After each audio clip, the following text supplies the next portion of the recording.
Assalamualaikum warahmatullahi wabarakatuh. Nama saya Tiara Salma dari Prodi Tadris Bahasa Inggris, Fakultas Ilmu Tarbiyah dan Keguruan UIN Maulana Malik Ibrahim Malang. Di sini saya akan mereview tokoh Islam sebagai penugasan dari PBAK Fakultas.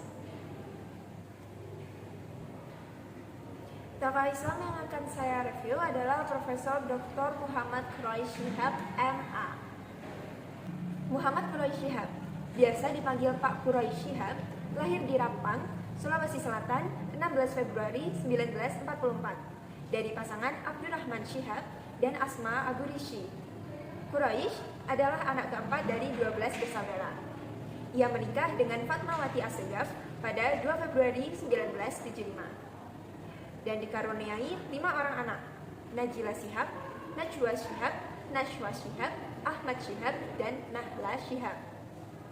Sejak kecil, Quraish hidup dalam lingkungan agama dan pendidikan yang kuat. Ayahnya adalah seorang ulama besar di Sulawesi Selatan dan pernah menjadi rektor Universitas Muslim Indonesia dan IAIN Alauddin Ujung Padang, Sulawesi Selatan.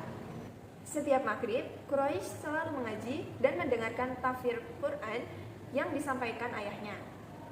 Masa sekolah dasarnya, seperti dalam situs pusat studi Al-Quran, ia selesaikan di Ujung Padang. Memasuki sekolah menengah, pada usia 12 tahun, ia dikirim orang tuanya ke pondok pesantren Darul Hadis Al-Faqihiyah, Malang, Jawa Timur. Di sini, Quraish hanya butuh 2 tahun, karena dalam waktu singkat ia sudah mahir berbahasa Arab. Melihat potensi Quraish, ayahnya kembali mengirimnya ke Kairo, Mesir, pada usia 14 tahun. Ia masuk kelas 2 I'dadiyah Al-Azhar, setingkat sekolah menengah di Mesir. Quraish menyelesaikannya dengan baik. Ia pun melanjutkannya ke jenjang yang lebih tinggi. Ia mengambil S1 Fakultas Usuluddin, jurusan Tafsir dan Hadis, Universitas Al-Azhar. Ia berhasil menggondol gelar sarjana tafsir hadis pada usia 23 tahun. Tak cukup, ia meneruskan S2 dengan jurusan yang sama. Pada tahun 1969, ia meraih gelar MA dengan tesis berjudul Al-Ijaz At-Tashri'i li Al-Quran Al-Karim atau Kemukjizatan Al-Quran Al-Karim dari segi hukum. Belum cukup bagi Quraish untuk mencari ilmu. Setelah S2, ia pulang dulu ke Indonesia untuk mengabdi di Indonesia. Tak lama kemudian, ia kembali lagi ke Mesir untuk menyelesaikan program doktornya. Pada 1982, ia meraih doktornya dalam bidang ilmu Al-Quran dengan disertasi yang diindonesiakan berjudul Suatu Kajian dan Analisis Terhadap Keautentikan Kitab Nazm Ad-Duror karya Al-Biqai. Ia berhasil mempertahankannya dan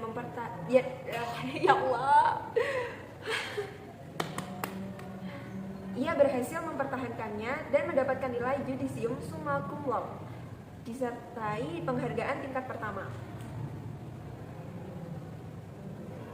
Setelah menempuh pendidikan doktornya, ia termasuk menjadi orang Indonesia pertama yang mengambil spesialis ilmu Quran. Dengan pengetahuan ilmu Quran yang luas, karir Quraish Shihab terbuka lebar. Selain tugas utamanya mengajar di kampus, ia juga punya kewajiban moral terhadap umat, bagaimana mereka bisa memahami ayat-ayat Al-Quran dalam konteks masyarakatnya. Untuk itu, ia juga menulis buku Membumikan Al-Quran. Selain itu, ia juga menulis puluhan buku-buku Islam lainnya.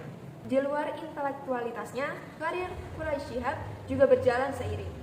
Ia diangkat menjadi rektor IAIN Jakarta, kini bernama UIN Jakarta, selama 2 periode tahun 1992 hingga 1996 dan 1997 hingga 1998. Tak hanya di situ, ia pun diangkat oleh Presiden Soeharto menjadi Menteri Agama RI pada tahun 1998. Pada tahun 2004, Quraish mendirikan Pusat Studi Al-Quran yang bertujuan untuk membumikan Al-Quran kepada masyarakat yang pluralistik dan yang penting ingin menciptakan kadar mufasir atau ahli tafsir Al-Quran yang profesional.